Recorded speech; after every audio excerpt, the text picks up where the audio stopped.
Position the magnetic frame that holds your lenses face down on the table, countertop, or some other appropriately flat surface.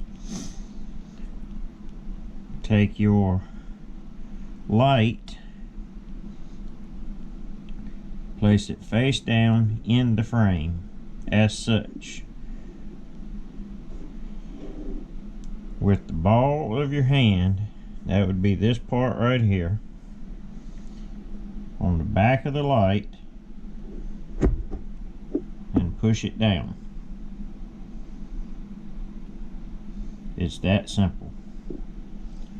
It's a very good design. It's called an interference fit, and I've never had one loosen up.